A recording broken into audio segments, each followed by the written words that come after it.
ladies and gentlemen. Welcome to another great Thursday. Business Inside the Game in partnership with the MBPA, bringing you a series of town halls.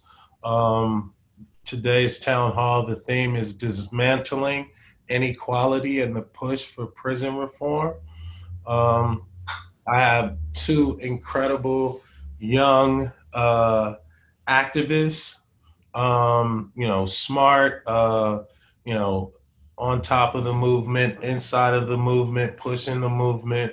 I think for us and big is really, the reason why we partner with the MBPA was really to, build and amplify a voice from prison reform to voting, right? And really working our way through, and doing a deep dive into these topics and not just making them just overlying themes, but to allow our panelists, right, to really give perspective on what we're talking about.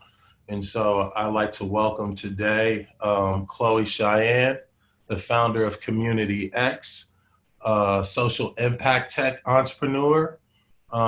She was recognized for her company to be a Forbes 30 under 30 as the #1 startup of the year. Hello. She was also named one of Startup Grind top 100 global startups. Chloe, welcome to Business Inside the Game. Thank you for having me, Baron and Big, MBPA. And last but not least, for sure, my young brother, somebody I'm taking my cue from, Sterling Brown from the Milwaukee Bucks. Sterling has, been a young player who showed heart, determination, a will to, get better and also be an incredible teammate. The author of Your Money Can't Silence Me, an incredible article in the Players Tribune, but also, Sterling has been in the forefront, right, of police reform, a victim of police brutality himself. While in the NBA, Sterling has been championing this cause and really just pushing the lines as far as our NBA community and our NBA brothers understanding what that means and what that feels like. So, Sterling, welcome to Business Inside the Game. Yes, sir, man. I appreciate y'all for having me. So I'm gonna let you start, Chloe. Just give us a little bit about, you, CommunityX, and your story. Sure. So I'm originally from Chicago. I graduated from Howard School of Business in 2013, and when I graduated, I had a full-time offer to join Google. So I did. I moved from the East Coast to the West Coast, out to Mountain View in the Bay Area. Worked for them for a few years and ultimately resigned from my position there after the founders, Larry and Sergey, refused to do anything about Mike Brown Jr.'s murder in Ferguson. And the reason why that them not doing anything was so important to me is because I'm multiracial, but my dad is Black, and he's a survivor of an extreme case of police misconduct that happened on the south side of Chicago that left him permanently handicapped with a bullet still lodged in his spine to this day. Similar to the way Breonna Taylor was murdered, Chicago police raided my grandmother's townhome in a no-knock raid, confronted my dad, opened fire on him over a dozen times, and as he was bleeding to death in the hallway of his mom's home, the officers realized that they had the wrong address and it was a case of mistaken identity. In an effort to cover up the mistake they realized they made, they planted drugs in his bedroom dresser, physically assaulted him after shooting him, threatened to murder him, and then didn't call an ambulance in hopes that he would just die. So by the time he made it to the hospital, doctors told my family he wouldn't make it through the night. He was stabilized, but then in between operations, similar to how we saw what happened with Jacob Blake, he was actually handcuffed to his hospital bed in between surgeries, which meant that by the time he left the hospital, not only did he have to begin a lifetime of physical rehab, where he had to learn how to walk again, regain all of his motor skills, eat on his own, but he also was fighting for his innocence in court against the city of Chicago until I was 10 years old. And so that's really my story, and my motivation for what I do is my dad and what he experienced. Amazing, amazing story. Tell us more about CommunityX. So CommunityX is a coalition building platform and activist toolkit.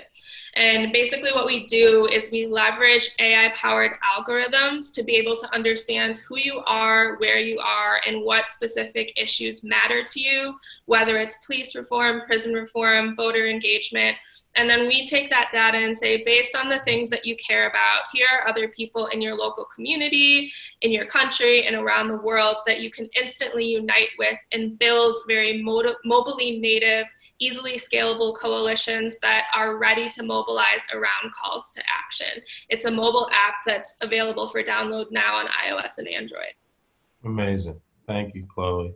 Sterling, Yes, give sir. us, give us the 1-2. Give us a bit of your background for the people out there that are getting to know you. Yeah, born and raised and grew up in Maywood, Illinois. 5-10 minutes right outside the heart of the city of Chicago. Came up, watching my brother play. That's how I fell in love with the game of basketball. So, I went from, Proviso East High School, which, got a rich history with Doc, Michael Finley, everybody.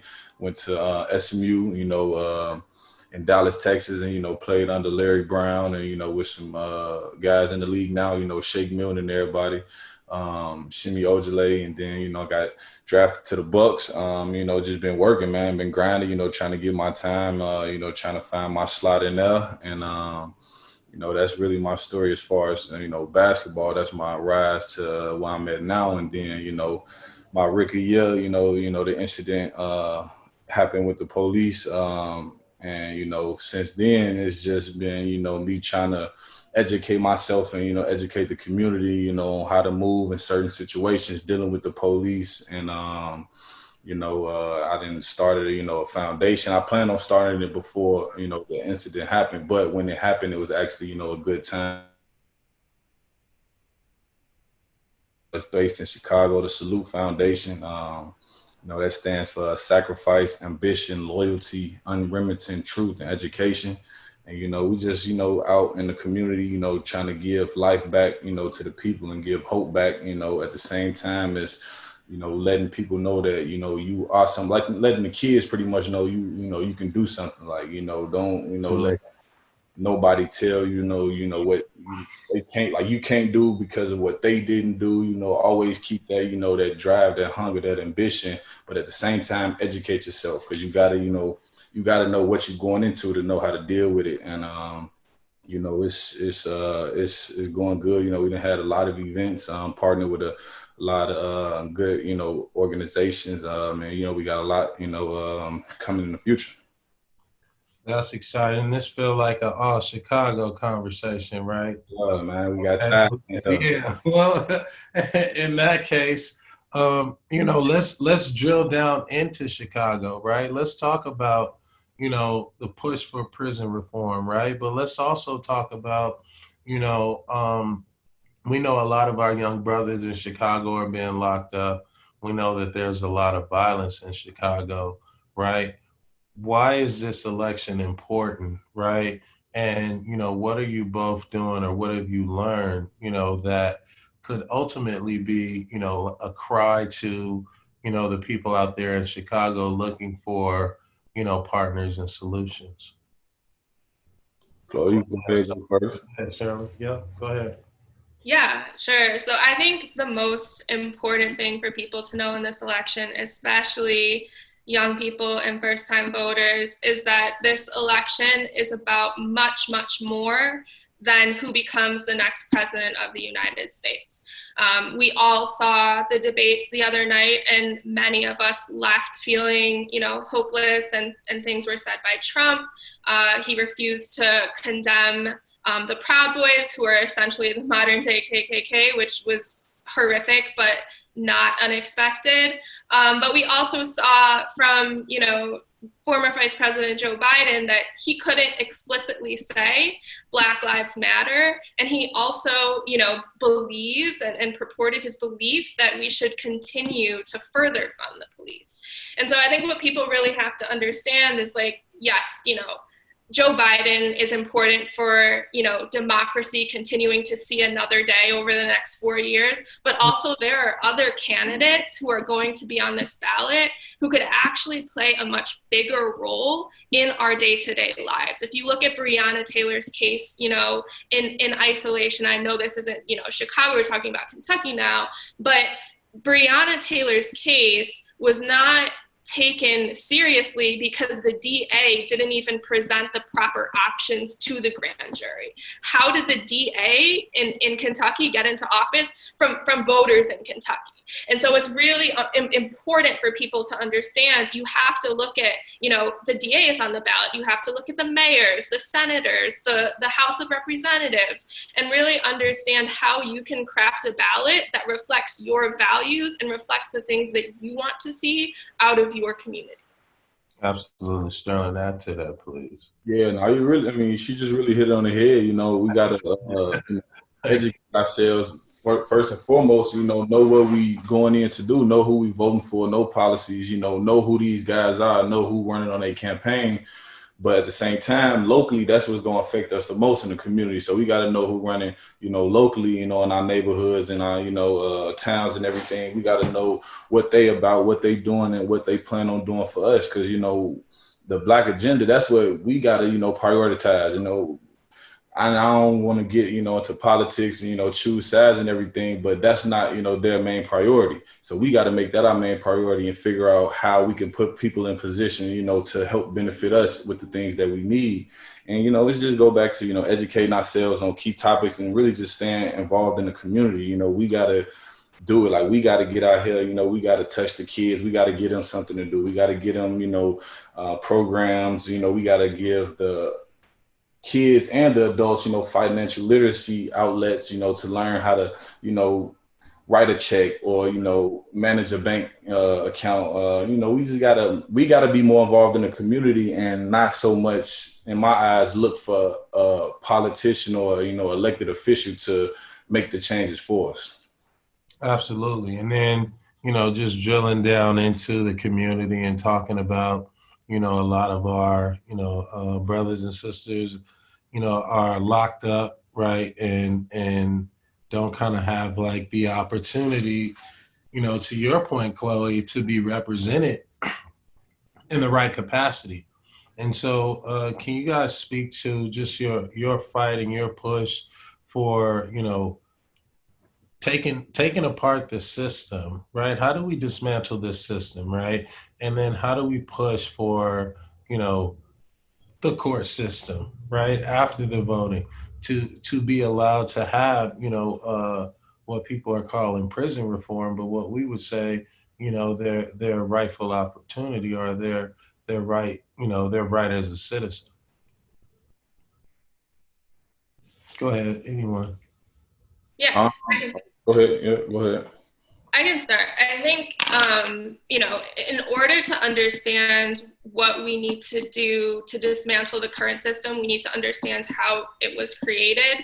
And if you go back to Emancipation Proclamation days, and then, our people migrating throughout the country into different communities, and then the government having to step back and say, okay, now all these people are free. What do we do with them? Well, we put them in ghettos. We redline cities. We create food deserts. We create lack of access to proper healthcare and education. So that's how our cities were created, because the government intentionally did that in order to make sure that we were separated and that we weren't equally protected under the law.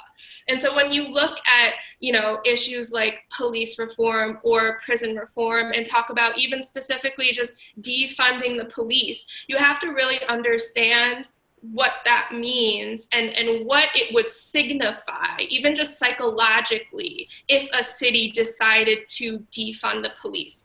The way police funding is spent is not it's almost 90% spent at a municipal level, which is a local level, versus a state level, which means that it's actually mayors who are deciding how to spend their police funding dollars. How is it that in a white community, police budgets are nearly half or a third of what they are in Black and brown communities?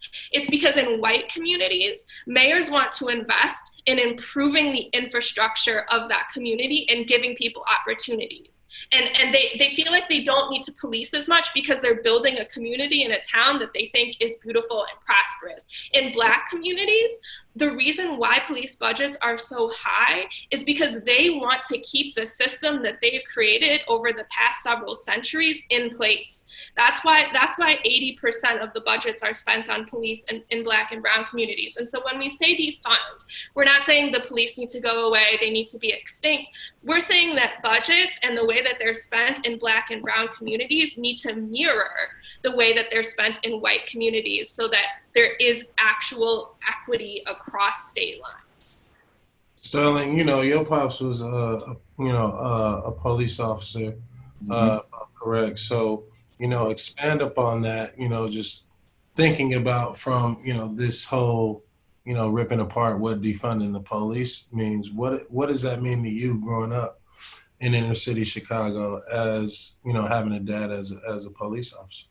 Yeah, man, it was tough. I'm glad he got out of that field, man. I'm glad, he retired and moved on. But it was tough, man, because I, grew up and I didn't see, certain situations that didn't been in certain encounters with the police, know how they move, on the wrong side of it. And I also seen how they can move, on the other side of it. Like, he was one of them who had some respect in the town because he helped guys get off us, like cases where he could have gave them, years, they could have been in there for a minute. He, listen, you don't need to do this, that, and the third, go out there, do something else, like help your family.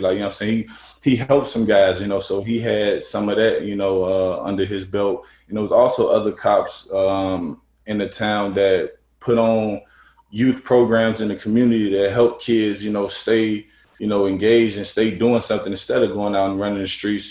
So I seen it on both sides, and me knowing, the history behind officers, I'm not, for the badge, I'm not, for what they represent, but I do have a certain degree of respect for some guys who, do wear the badge because of who they are as a person, not necessarily their job and what they do.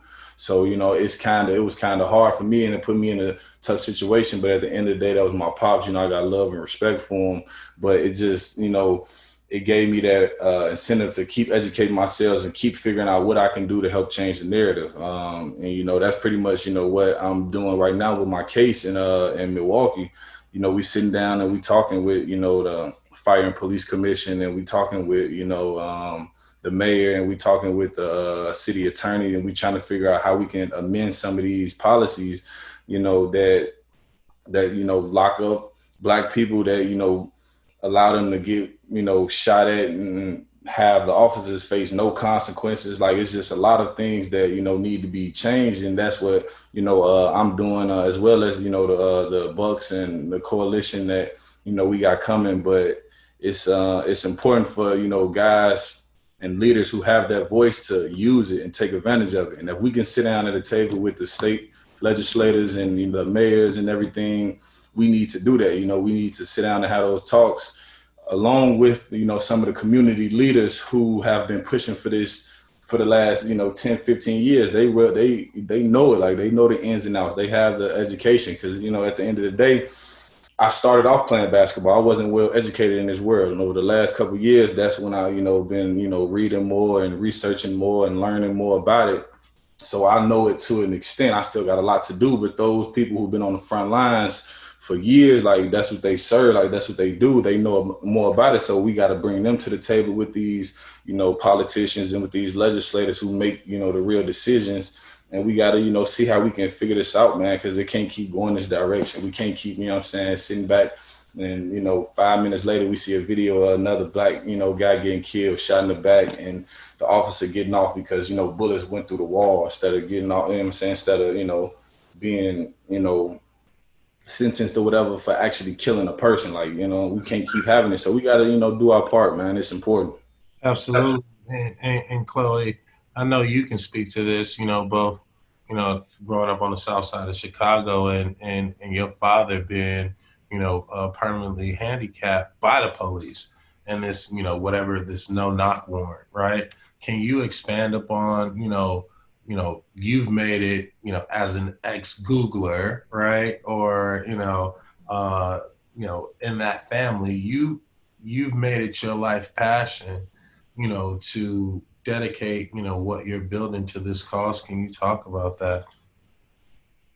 Yeah, I think, just the first thing that I would say based on what you've just shared is like just a note on no knock warrants, right? Because like a lot of the rhetoric being shared around Breonna Taylor's case is people are saying that because it wasn't explicit as what happened to Ahmaud Arbery or Jacob Blake, that she doesn't necessarily deserve, the same level of justice. And that's just completely not true. If you look at my dad's case, at the end of the day, the city settled with my family. So there is case law that does support, people like Breonna actually receiving justice. So that's the first thing, and we should of course continue to pursue justice for Breonna Taylor. The second thing that I would say is just, yeah, I mean, growing up and having to shuffle my dad back and forth from physical therapy to trial was very traumatizing. Having to watch him put on a bulletproof vest under his clothes before he would leave the house was even more traumatizing. To this day, my family and I have to watch him in pain all of the time because, again, he still has an actual bullet lodged in his spine from what happened to him almost 30 years ago.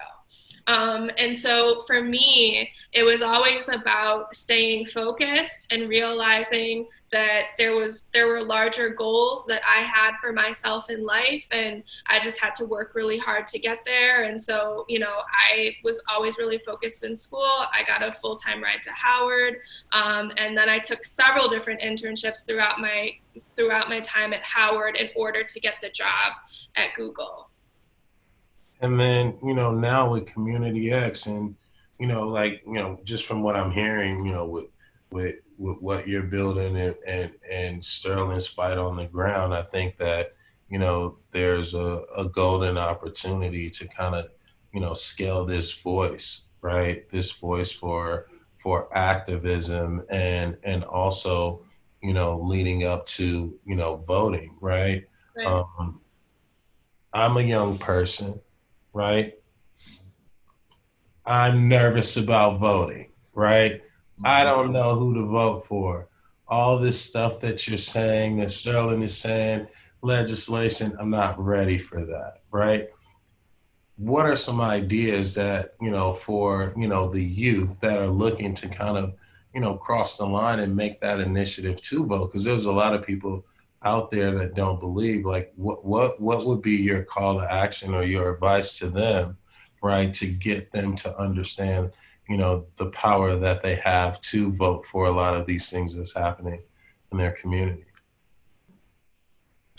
I mean, I would say locally, just do your research, man. Study, know who, is running and, know their history, know what they've done before. If they already been in office, see, the strides that they've made with their time being there, the guy that, or the person that's running against them, do your research on them, study, see what their policies are, see what their, what they want to do, what their campaign team is, trying to push for, and then go out there and make the best choice according to what you believe in. If you feel like their, ideas and everything line up with yours morally and everything, like don't just go into it blindly because somebody telling you that you should go out there and vote or you should vote for this person. Like, do the research and, everything for yourself and then go out there and make that right decision.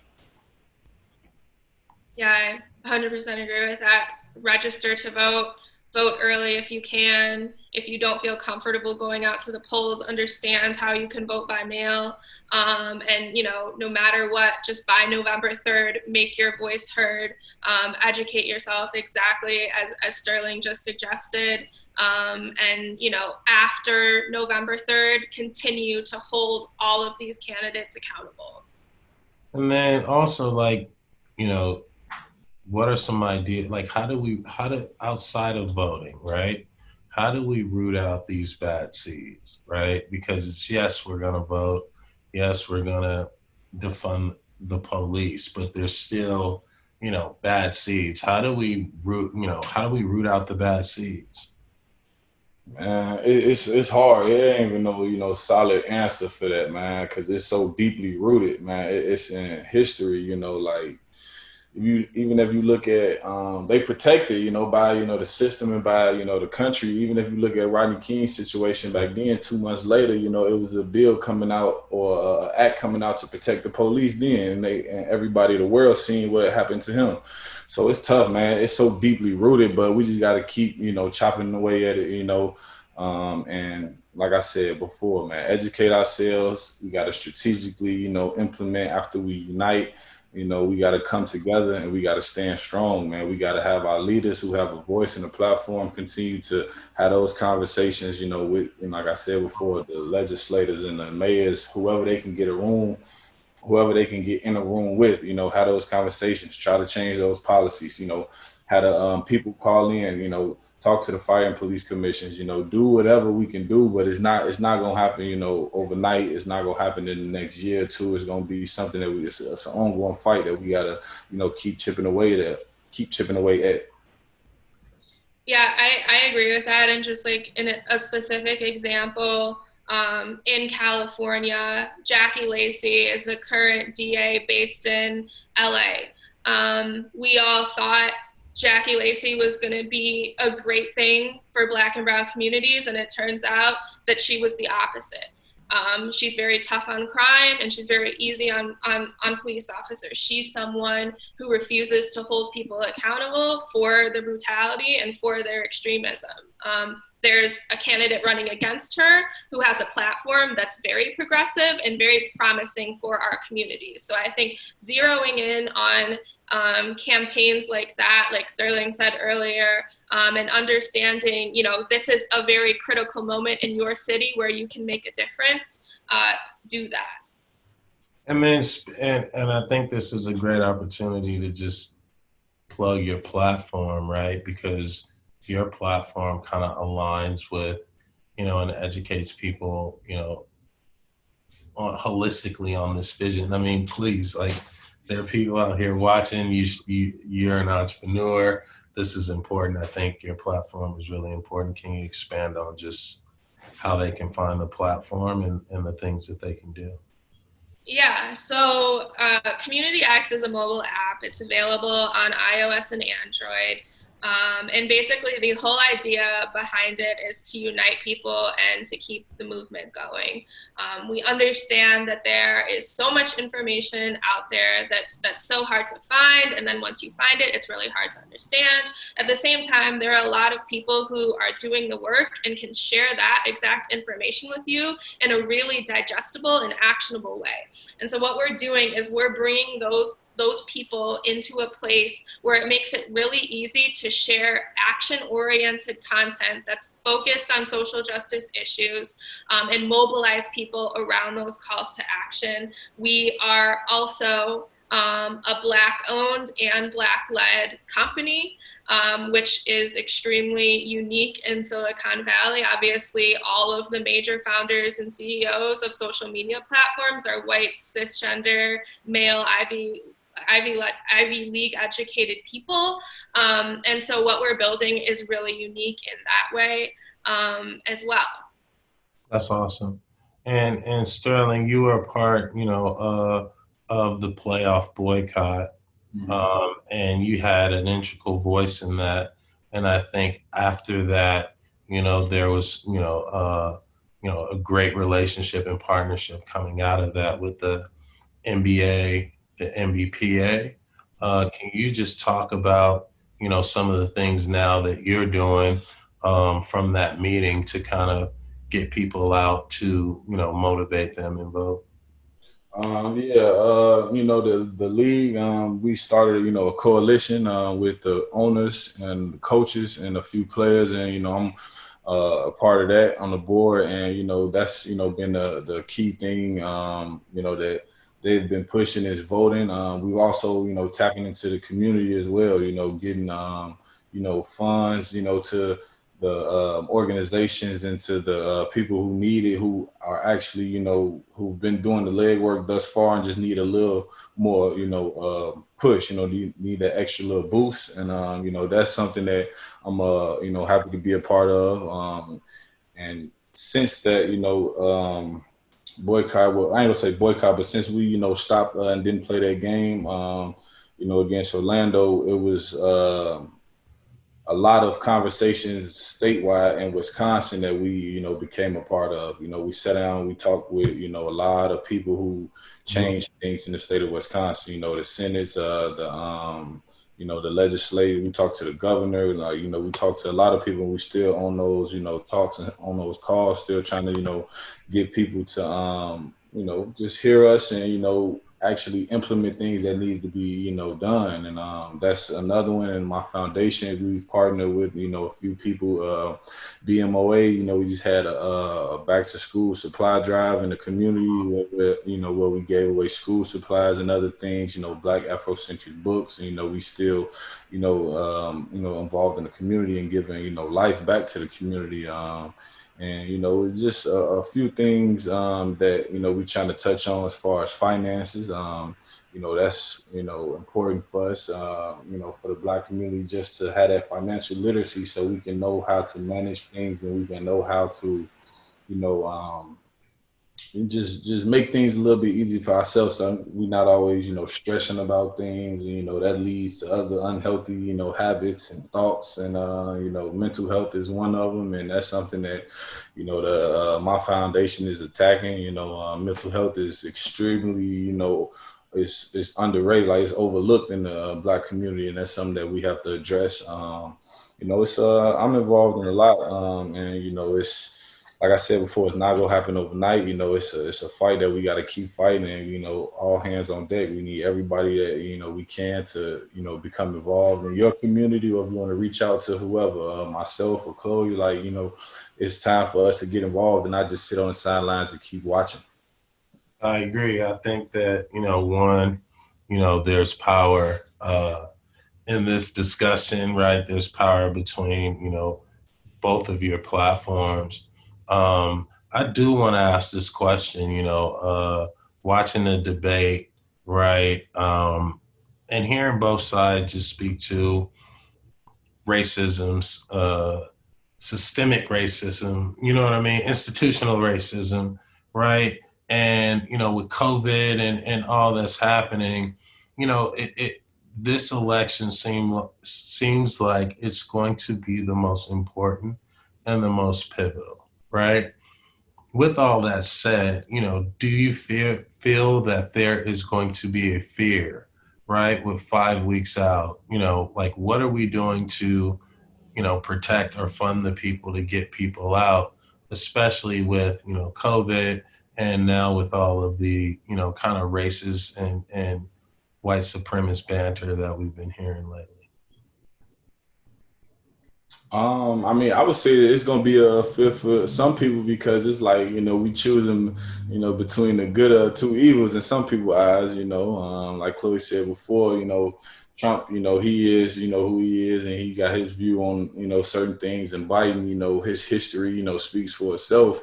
So it's like people trying to figure out who really to go choose. But at the end of the day, it's a lot of like what the NBA is doing, pushing for, to open all facilities to go vote and everything. Like that's huge in itself, that the teams have huge influence in the communities, in the states, and the towns that they're in. And, people going to go out and vote, just off the strength of that. But, man, it's tough, man. It is going to be, pivotal. But, if we keep doing what we got to do for ourselves, it's going to offset some of the stuff that is unknown.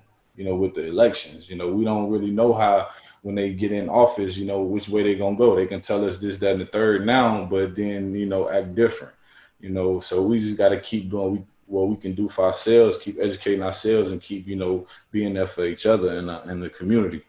Absolutely. Chloe, 5 weeks out, you're working with the Florida Rights Restoration Collective, right? Can you speak on that and like the work that, you're doing to help them and amplify their platform through CommunityX? Yeah, I mean, I think a couple of things. Like, one, the good news about this election is that almost 100,000 people have already voted. So that's great. Voter registration rates are at an all-time high. That's another really good thing. Again, if you don't want to go to the polls to vote, you can mail in your ballot. That's another great thing. I think, in addition to these efforts, one of the other things that we've had to work on this year is making sure that we're actually restoring people's right to vote, because they're in a country of a population of 330 million or something. There are millions of people in this country who should be able to vote, but the government took their voting rights away. And so that is, the proposition that Florida just passed is a really good example of that. 1.5 million people who are out on parole are now able to vote. Governor Newsom just did something similar in California. And if you think about, elections, even the last presidential election, and how it always comes down to, we're counting the last votes in one state, and it's this narrow percentage, and we're all on the edge of our seats, really not sure what, is going to happen. The idea of releasing 1.5 million people in one state, in the state of Florida, Right. Black and brown people who can now vote, that makes a huge difference. So that's one of the things that we're doing, and it's because this is part of the systemic dismantling that needs to be done in order to lead to equity and lead to freedom. Amazing. And then Sterling, talk about some of the stuff that we can do towards creating more so positive solutions in the community to get people out, to vote. You guys are doing great work with opening up the arenas, right, and partnering with the NBA. But talk about some more of the local stuff that the MBPA is doing just with the players and players like yourself. Yeah, just joining forces with different organizations that have mainly had that as their focus. Getting out and being amongst the people. That's what is that's what we hang our hat on a lot, because people like to see us around. They like to be next to us. They like to actually see us and have that conversation, have that dialogue with us. And it influences them to go out there and vote. And as we are out there amongst the people, we got to continue to tell them to educate themselves and not just vote because somebody says vote. It's important, and that we are seen. And that's that's going to draw a lot of people. Like in the state of Wisconsin, they said that they don't want the Bucks or the Brewers near the voting facilities, arenas, because they don't want us to influence the people that's coming to vote. So it's like we just got to be involved. We just got to be, there, present, and continue to go out to these, the Black and brown communities, and get them, to understand that, it's bigger than it's more that needs to be done. Instead of just sitting back and going about our lives. Like we got, a more powerful message, that we got to continue to fight towards. And if I could just say one thing. Yeah. I am the founder of a tech company, but I do believe that nonprofit on the ground work could not be more important than it is right now. Technology is powerful, but there's nothing more powerful than human connection. There's nothing more powerful than someone like Sterling going into Milwaukee or Chicago, or someone like you, Baron, going out into LA and being elbow to elbow with people. helping them understand why it's so important for them to go vote and for them to fight for their rights. And that those interactions are actually going to have way more impact than anything we could ever do digitally. So I just, that work is so incredibly important and could not be understated. Yeah, and I think,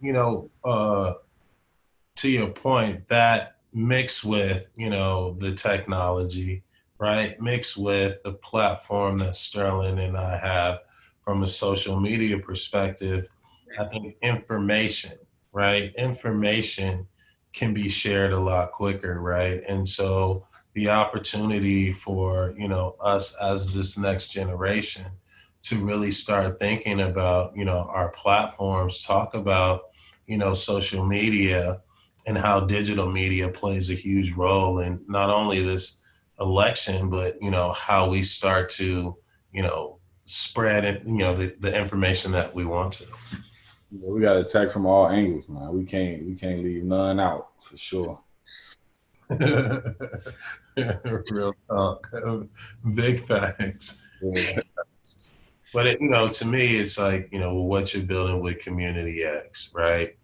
And kind of just drilling into, there is a lot of nonprofit work, right, that's happening on the ground level, right? And, it's really about finding it too, right? So speak to the importance of, let's call it social justice technology, right? And just, what you're doing on that aspect, from a voting standpoint, especially with the youth.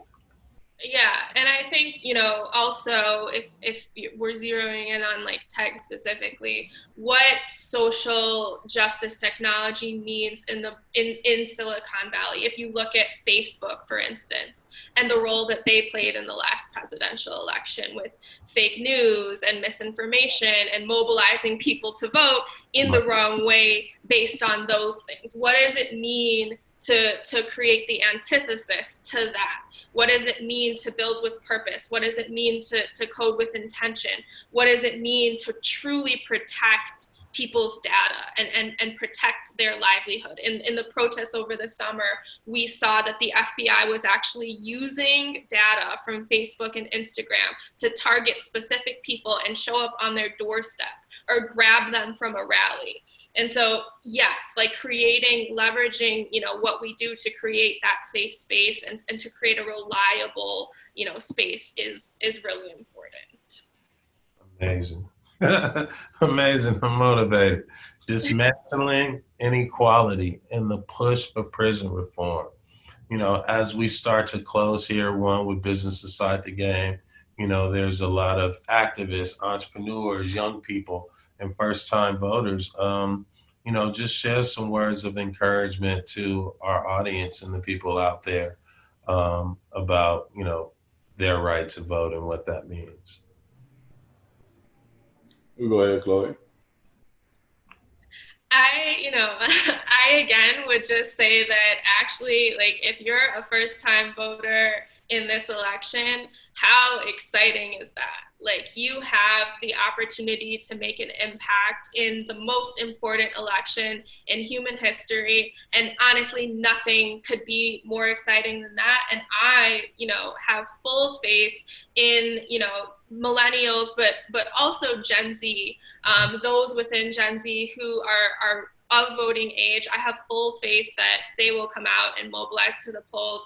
They are the ones who have really been spearheading all of the protests that we've seen, not only from, police and prison reform, but also to climate action and gender rights. And so I'm really confident that they're excited to go out and vote. And, I'm excited. I can't wait to vote. Yeah, I mean, my biggest message, and I'm always preaching whenever I get a platform is, educate.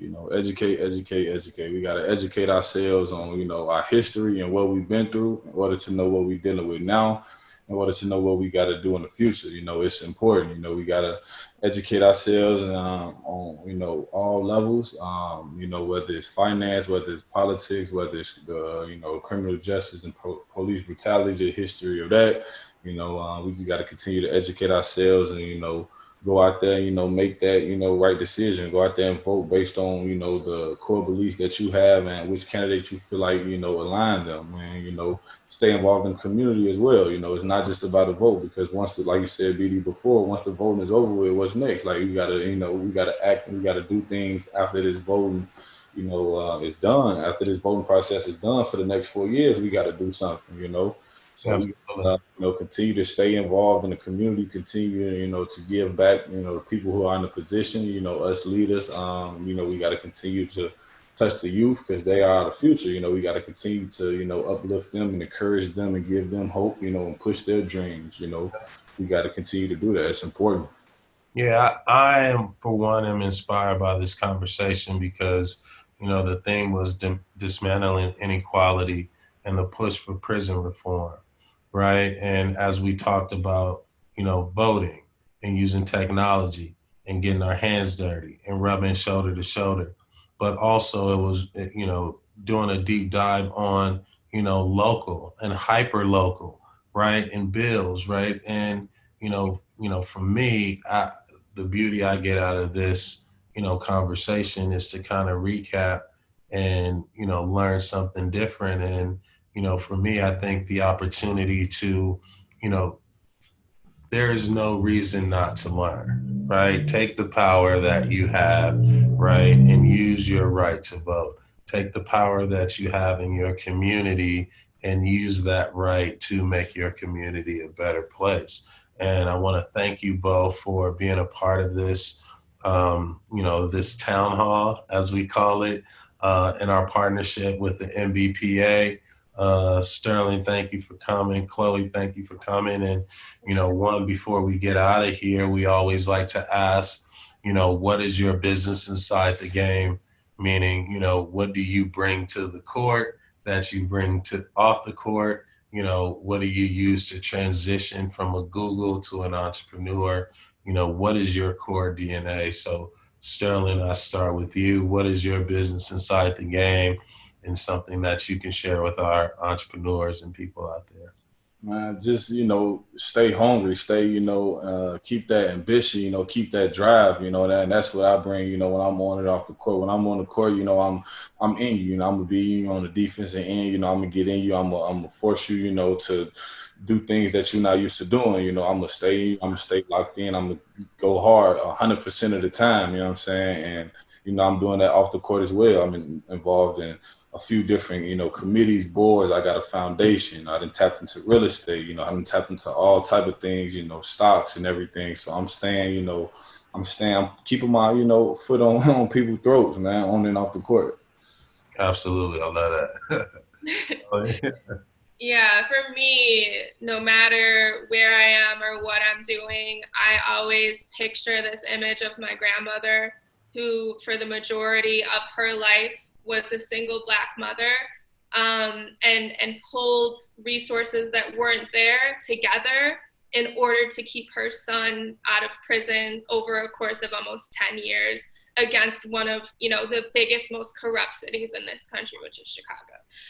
And so that, her energy and her effort and her dedication and making sure that her son received justice in a country where that happens not most of the time is what keeps me going. Love that. I love that. One, thank you both for doing this. Thank you to the MBPA on behalf of Business Inside the Game. I would like to say, I'm humble, right? I feel like the more we talk about it, the more we learn, the more we teach, the more we motivate, right? The more we champion the right people, the better the opportunity. And what better opportunity than now for us to dismantle inequality, for us to push for prison reform, right? For us, to push for, funding and the beautification of our neighborhoods. All that is in, not just the vote between what we saw in the debate, but that is, these are the things that's going to be on these ballots and these local ballots that's going to affect the way we want to live. And we deserve the right to live, in a place where we feel free a neighborhood where we can walk around. And so, one, I want to thank you for just kind of ripping apart our theme and really dissecting prison reform and how we go out and vote. So thank you all, everyone out there. Appreciate you for tuning in, and hope to see you next week on our town hall as we talk about discussing equal access to healthcare, the importance, right? And, a lot like this conversation is going to be important for us to get out to vote so we have, the resources that we need that are necessary. So once again, thank you, Chloe. Thank you, Sterling. Thank you, MBPA. Thanks a lot. Appreciate you guys. So salute, man. Appreciate you, man.